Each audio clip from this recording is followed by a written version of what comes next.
देख बॉटल तो पीछे रख।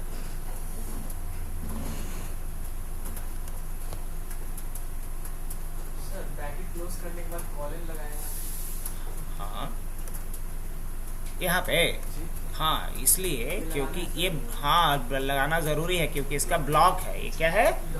फॉर को बोला जाता है ब्लॉक का स्टेटमेंट। अब ब्लॉक का स्टेटमेंट मतलब एक ऐसा स्टेटमेंट जिसके साथ और भी एक दो स्टेटमेंट जुड़ा हुआ हो, है ना, उसको बोलते हैं ब्लॉक का स्टेटमेंट। तो ब्लॉक बनाने के लिए दूसरे प्रोग्रामिंग लैंग्वेज में इसका इस्तेमाल किया जाता है, कर्ली ब्रैकेट बोलते हैं इसको। जैसे अगर सी लैंग्वेज पढ़ोगे, C++ पढ़ोगे, जावा पढ़ोगे, तो उसमें ब्लॉक बनाने के लिए कर्ली ब्रैकेट का यूज़ किया जाता है।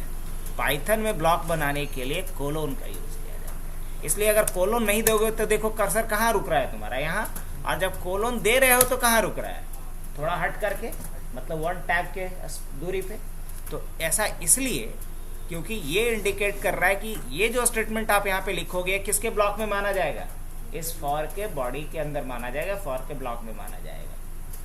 मतलब ये आप लूप लिख रहे हो और यहाँ जो लिख रहे हो क्या है? Body of the loop. क्या बोलोगे? Body of the loop. तो आप कल वाला वीडियो देख लेना, या तो यूट्यूब पे भी जा करके हमारा हमनेट वाला चैनल ये हो ना, अरे देवा करो, उसको ओपन करो, सब्सक्राइब करो, देखो उस पर हम हर दिन का वीडियो डाल देंगे। किसी दिन नहीं आओगे वहां से भी जाके देख लेना। सब लोग तुम किया है कि नहीं? खुल के किया है? खोल के देखा है कभी? तुम किया हुआ? अच्छा, ये नहीं किया हुआ। एक दिन तो करवाए थे तुम लोगों से लगता है।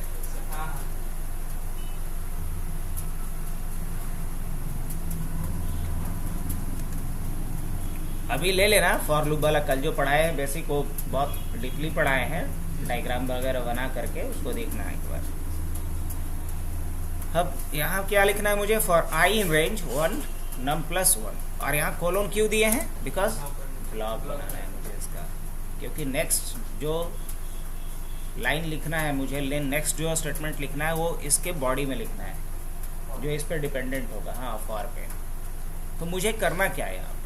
तो मुझे करना ये है कि फैक्टोरियल में फैक्टो इक्वल टू क्या लिखना पड़ेगा मुझे? Fact equal to fact into I.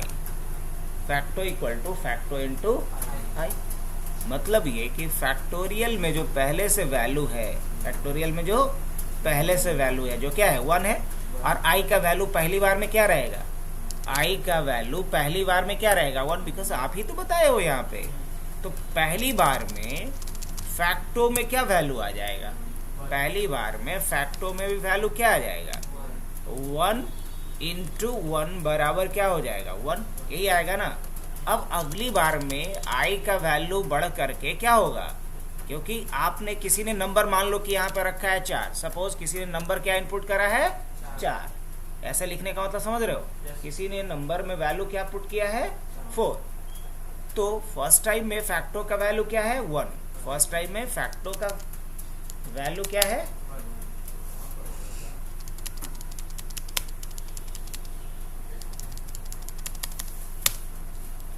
First time में फैक्टो का वैल्यू 1 है, और यहाँ पे आई का वैल्यू क्या है?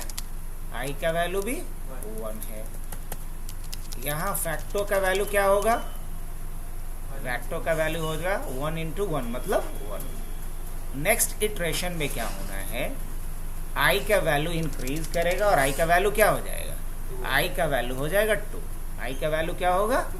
2 होगा। ठीक है, तो फैक्टोरियल का वैल्यू क्या हो जाएगा? फैक्टोरियल का वैल्यू होगा 1 into 2, that is 3। 1 into 2 that is 2। Next iteration में आई का वैल्यू क्या हो चुका है? 3 हो चुका है। तो फैक्टो का वैल्यू क्या होगा? 2 into 3 that is 6। Next iteration पे आते हैं, तो आई का वैल्यू क्या इंक्रीज होकर के होगा? 4 होगा।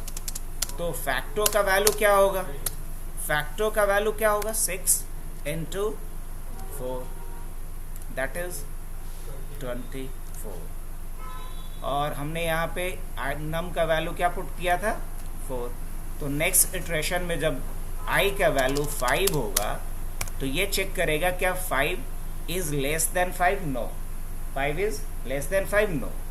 तो जैसे ही यहाँ पे कंडीशन हमारा फॉल्स होगा तो control body of the loop से एग्जिट करेगा और नेक्स्ट लाइन में आएगा। नेक्स्ट लाइन में जो भी यहाँ सेटअप कोड लिखा होगा वो हमारा एग्जीक्यूट होगा। तो नेक्स्ट लाइन में हमें क्या करना है, प्रिंट करना है इस फैक्टो के वैल्यू को। देन हम यहाँ पे क्या लिखेंगे, फैक्टो। चलो अब रन करते हैं इस कोड को। एग्जाम्पल फैक्टो, हमने फाइल का नाम क्या रखा, example facto. Inter a number, number मान लो हमने 4 रखा, क्या वैल्यू आया, वही वैल्यू आया जो हमने ड्राई रन करने पे गेट किया था।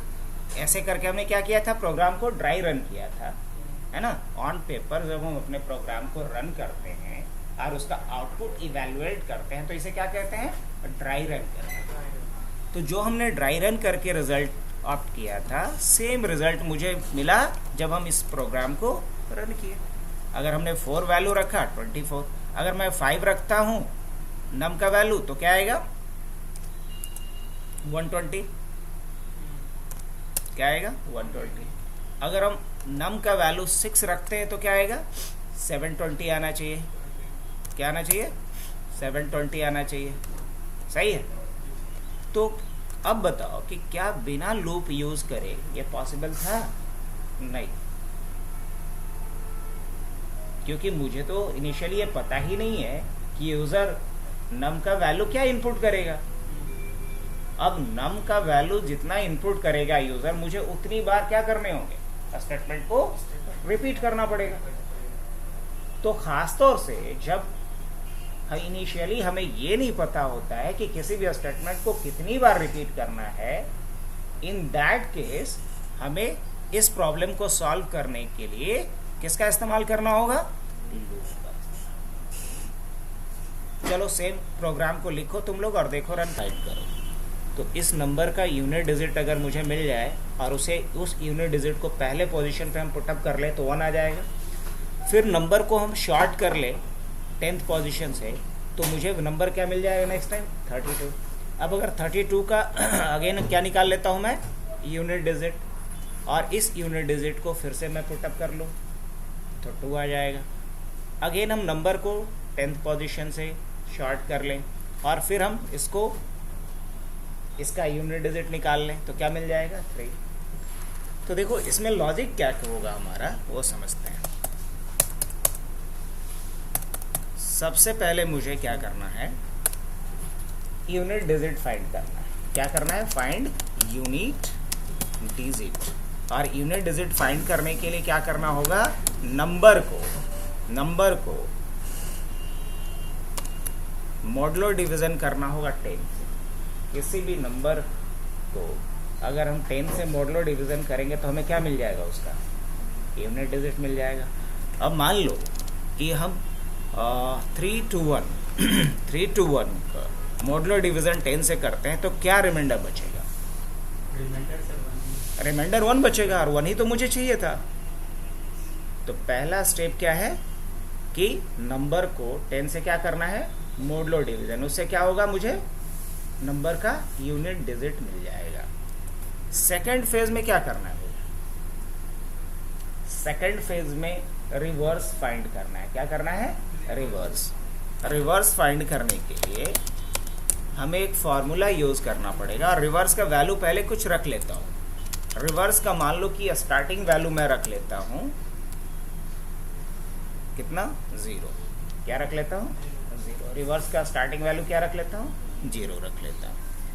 अब यहाँ हम फॉर्मूला क्या एक लगाएंगे, reverse equal to reverse into 10 plus reminder, 10 plus reminder. तो रिवर्स के लिए फॉर्मूला क्या हमने पुट किया, reverse equal to reverse into 10 plus reminder. तो पहली बार में रिवर्स का वैल्यू क्या है, 0। तो 0 इंटू 10 क्या हो जाएगा, 0 इंटू 10 अब प्लस रिमाइंडर, रिमाइंडर क्या निकला है लास्ट टाइम में? लास्ट टाइम रिमाइंडर क्या निकला है अपना? हाँ, रिमाइंडर निकला है 1, तो वैल्यू क्या हो जाएगा फाइनली वैल्यू हो जाएगा 1।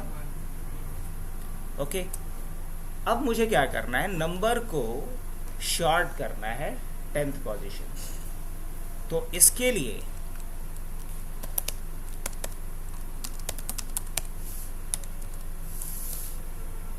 नंबर को कम करने के लिए, शॉर्ट करने के लिए मुझे क्या लिखना होगा?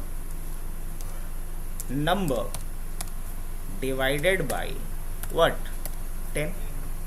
तो नंबर को अगर हम 10 से डिवाइड करेंगे, इट मीन्स कि 3 to 1 को 10 से डिवाइड करेंगे तो क्या वैल्यू गेट होगा?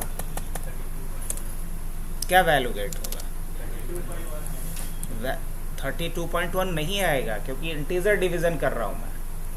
क्या आएगा? 32 आएगा। हाँ, अगर मैं ऐसा लिखा होता तो 32.1 आता, बट हमने यहाँ इंटीजर डिवीजन किया, और ये सारी बातें हम ऑलरेडी कर चुके हैं ऑपरेटर वाले पार्ट में। तो क्या आ जाएगा यहाँ पे? 32 आ जाएगा वैल्यू, है ना। अब अगले लाइन में, अब देखो फाइनली अभी तक रिवर्स क्या मिला है मुझे? 1। अब अगर इन्हीं स्टेप्स को, इन 3 स्टेप्स को मुझे रिपीट करना पड़ेगा अनटिल नंबर 0 ना आ जाए। जब तक नंबर का वैल्यू 0 ना हो जाए तब तक मुझे इन तीनों स्टेप्स को क्या करने होंगे? रिपीट करना पड़ेगा। अब रिपीट करने के लिए ऑलरेडी हमने पढ़ा है, क्या यूज करना होगा? लूप का यूज करना होगा। तो क्या मैं ऐसा लिख सकता हूं? वाइल, चलो इसको हम लोग वाइल लूप से बनाते हैं। वाइल और फॉर में क्या difference है? दोनों लूप है, बस अंतर ये है कि जब पहले से मेरे को पता हो कि इस स्टेप्स को 3 बार या 4 बार या फिक्स नंबर ऑफ टाइम तक रिपीट करना है तो फॉर लूप से बना। और अगर मुझे स्टार्टिंग में नहीं पता कि इन लाइंस को, इन स्टेटमेंट्स को कितनी बार रिपीट करना है, तो उसे वाइल लूप से बना। नहीं तो हम किस लूप से बनाएंगे अभी? है ना। तो वाइल के बाद फिर क्या लिखेंगे यहाँ पे हम? हाँ, वाइल के बाद फिर क्या डालेंगे यहाँ पे? एक कंडीशन डालेंगे। और आई क्यों डालेंगे?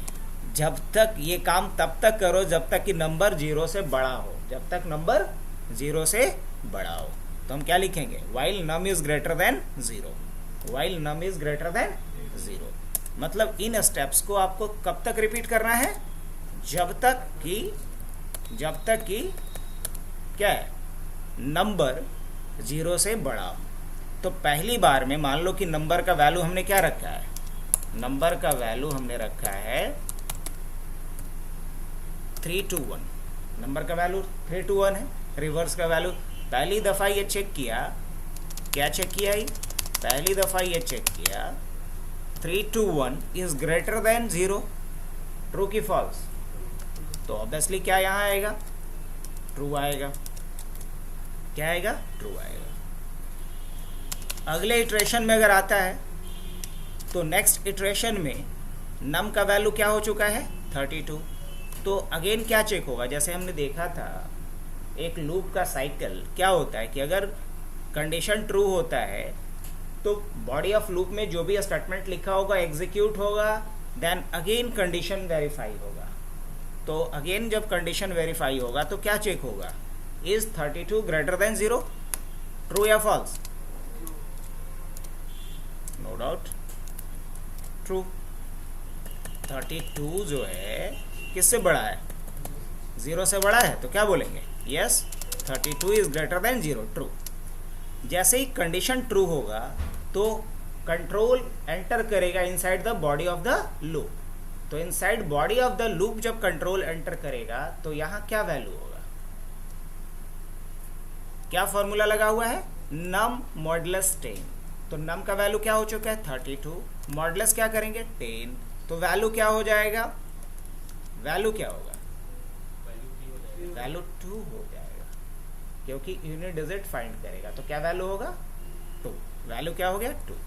नेक्स्ट लाइन में क्या होना है, तो नेक्स्ट लाइन में क्या लिखा गया है, reverse into 10 plus reminder, reverse into 10 plus reminder. तो रिवर्स का वैल्यू क्या है, रिवर्स का प्रीवियस वैल्यू क्या है, ये चेंज हो चुका है। पहली दफ़ा 1 था, यहाँ आकर के रिवर्स का वैल्यू क्या हो चुका है, यहाँ फिर बदमाशी, रिवर्स का वैल्यू 1 हो चुका है। देखो यहाँ रिवर्स का वैल्यू क्या हो चुका है, 1 हो चुका है। तो रिवर्स इंटू 10, इट मीन्स कि 1 इंटू 10 प्लस रिमाइंडर, रिमाइंडर का वैल्यू क्या है इस बार 2, क्या हो जाएगा 12। लॉजिक समझ रहे हो कैसे नंबर पैटर्न बिल्ड हो रहा है हमारा। अगली बार नेक्स्ट लाइन में क्या लिखा हुआ है, नम डिवाइडेड बाई 10, तो नम का वैल्यू क्या है 32 डिवाइडेड बाई 10, वैल्यू क्या होगा 3 होगा, नो डाउट। नेक्स्ट इटरेशन में आएगा, क्या चेक होगा, 3 इज ग्रेटर देन 0, ट्रू या फॉल्स, ट्रू या फॉल्स, क्या बोलोगे, ट्रू। चलो इसको हम लोग इनलार्ज कर लेते थोड़ा, ठीक है। जैसे ही कंडीशन ट्रू होगा, control body of the loop में एंटर करेगा, और बॉडी ऑफ द लूप में फर्स्ट लाइन ऑफ कोड क्या दिख रहा है इसको, नम मॉडुलस 10, नम का वैल्यू क्या है 3 मॉडुलस 8, क्या रिमाइंडर आएगा, कंप्लीट रिमाइंडर ही बचेगा, बिकॉज डिवाइड तो होगा नहीं, तो क्या होगा रिमाइंडर आ गया 3। नेक्स्ट लाइन ऑफ कोड क्या दिख रहा है इसको, रिवर्स इंटू 10 प्लस रिमाइंडर, तो रिवर्स का प्रीवियस वैल्यू क्या हो चुका है, रिवर्स का प्रीवियस वैल्यू क्या है, क्या बोलेंगे यहाँ पे 12, तो यहाँ क्या हो जाएगा 12 इंटू कितना 10 प्लस क्या, प्लस रिमाइंडर क्या आया अभी 3 आया, क्या वैल्यू हो जाएगा 1 2 3, क्या वैल्यू होगा 1 2 3, correct. Next line of code पे अगर हम लोग आते हैं तो क्या यहाँ लिखा हुआ है, नंबर डिवाइडेड बाई 10, तो नम का वैल्यू क्या है 3 डिवाइडेड बाई 10, क्या वैल्यू होगा 0। नेक्स्ट इटरेशन में क्या कंडीशन चेक होगा, 0 इज ग्रेटर देन 0, ट्रू या फॉल्स, ट्रू या फॉल्स, फॉल्स, 0 0 से बड़ा थोड़ी है, क्या होगा कंडीशन बिल फॉल्स। अब जैसे ही कंडीशन फॉल्स होगा तो क्या control body of the loop में एंटर करेगा, no, body of the loop से बाहर होगा। तो यहाँ हमारा लूप क्या हो रहा है, टर्मिनेट, लूप क्या हो जाएगा टर्मिनेट हो जाएगा, और फिर लूप के बाहर जो लाइंस लिखी गई है वो हमारा चलेगा, है ना। तो चलो क्या इस कोड को अब लिख के दिखा सकते हो, लास्टली हम किसे प्रिंट कर लेंगे, रिवर्स को। चलो 5 मिनट का टाइम, ब्लैंक, इनिशियल में इसका वैल्यू रख लेते हैं ब्लैंक, और यहाँ क्या करते हैं हम, रिवर्स अ स्ट्रिंग बराबर जो वैल्यू आया है मतलब आई प्लस क्या लिख लेते हैं RSTR में जो पहले से वैल्यू है उसके साथ कॉन्केटिनेट कर दो, और लास्ट में जब हम प्रिंट करेंगे किसको, प्रिंट करेंगे RSTR को, तो क्या वैल्यू मिलेगा मुझे, जस्ट रिवर्स मिलेगा। तो क्या आ गया देखो, तो यही चाहिए था। अब ये काम कैसे किया जरा इसको देखते हैं। तो स्टार्टिंग में इसका वैल्यू क्या है, स्टार्टिंग में वैल्यू है कुछ नहीं, मतलब ब्लैंक है। इसमें ये क्या देखा, इसमें ये देखा कि पहला वैल्यू आई में क्या आ गया, तो आई में वैल्यू आ गया h, आई में वैल्यू क्या आ गया है h। तो यहाँ जब आएगा तो ये क्या करेगा, इस लाइन में क्या किया, तो इस लाइन में ये किया कि आई में जो वैल्यू है मतलब आई में वैल्यू h है, और उसके साथ किसको जोड़ दिया, ब्लैंक का स्पेस को। तो मतलब फाइनली हम क्या बोल सकते हैं कि h रहा, अभी तक वैल्यू क्या रहा, h रहा। अब अगले इटरेशन में आएगा, क्योंकि अभी टेक्स्ट खत्म नहीं हुआ है, टेक्स्ट खत्म नहीं हुआ है, t तक चलेगा। अगले इटरेशन में i का वैल्यू क्या हो गया बच्चा, बताइए आप, h नहीं ना, u ना। अब हमको भी कंफ्यूज करेगा। अब i में पहला नंबर पे h आया तो दूसरे नंबर पे क्या आएगा, u, तो u को यहाँ पे लिख दिया मैं। अब यहाँ पे बताओ कि क्या फॉर्मूला है, फॉर्मूला ये है कि आई में जो वैल्यू है उसके साथ कॉन्केटिनेट कर दीजिए आर एस टी आर का वैल्यू, और आर एस टी आर में वैल्यू क्या मिल गया है पिछली बार, एच आ गया है, तो यू प्लस क्या लिखेंगे, एच। तो फाइनली हमें अभी यहाँ दूसरे इटरेशन में वैल्यू क्या मिल गया, यू एच। अब तीसरे इटरेशन की बात हम करें तो तीसरे इटरेशन में क्या वैल्यू मिलेगा इसका, बी मिलेगा। अरे चीज़ हम अभी दिखाए भी थे लिख करके यहाँ पे। अगर मुझे लगा कि हम कुछ गलत कॉन्सेप्ट पे जा रहे हैं तो हम क्या करेंगे, पहले क्रॉस चेक कर लिए प्रिंट करके। अब यहाँ से हम लोग क्या करेंगे, आई का वैल्यू क्या मिला, आई का वैल्यू मिल गया है बी, आई का वैल्यू क्या मिल गया है बी। और यहाँ फॉर्मूला क्या लिखा हुआ है, तो फॉर्मूला लिखा हुआ है आर एस टी आर बराबर I plus R S T R. तो आई का वैल्यू इस बार क्या है, बी है आपका। अब plus R S T R का वैल्यू क्या है, यू एच है। तो आप यू एच लिख करके बताइए कि क्या हो गया, बी यू एच हो गया या नहीं हो गया, हाँ हो गया है सर। अब अगले इटरेशन में आएंगे तो अगले इटरेशन में आई का वैल्यू क्या हो गया है, तो अगले इटरेशन में आई का वैल्यू मिल गया है एन। क्या मिल गया है, अगले इटरेशन में आई का वैल्यू मिल गया है एन। तो आई का वैल्यू जब एन मिल गया है तो आर एस टी आर का वैल्यू क्या हो जाएगा, N plus B U H, N plus B U H, यही हो जाएगा। तो क्या हम बोल सकते हैं, एन बी यू एच बोल सकते हैं, हाँ बिल्कुल बोल सकते हैं। अगले इटरेशन में आई का वैल्यू क्या बढ़ के हो जाएगा, तो अगले इटरेशन में आई का वैल्यू बढ़कर के हो जाएगा आपका, एन तक पहुंचे है ना, ई हो जाएगा। क्या हो जाएगा, ई हो जाएगा। अब जब इसका वैल्यू बढ़कर के ई हो जाएगा तो क्या होगा, ई प्लस जो N R S T R का वैल्यू है उसको ऐड कर लेंगे, तो एन बी यू एच बराबर टोटल वैल्यू क्या हो जाएगा,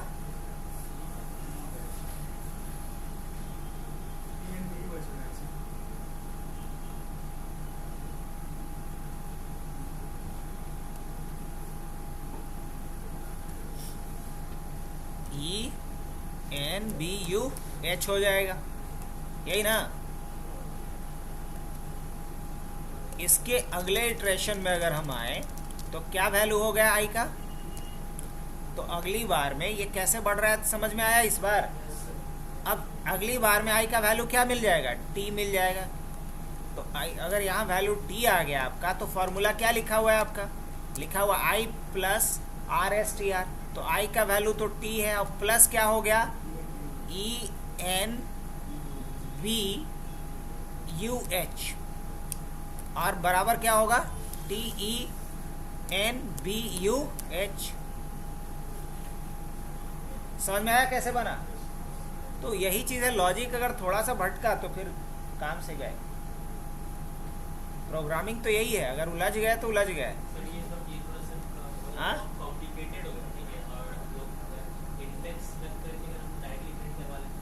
तो इंडेक्स के लिए पहले लेंथ निकालना पड़ेगा ना बच्चा, हमको थोड़ी पता है कि इसमें कितना कैरेक्टर है। हो सकता है कि अभी 5 कैरेक्टर, हो सकता है कि 50 कैरेक्टर हो, तो लेंथ से निकालना ज़्यादा मुश्किल है, क्योंकि आप कितना 5 कैसे डाल दोगे, आप फिक्स है।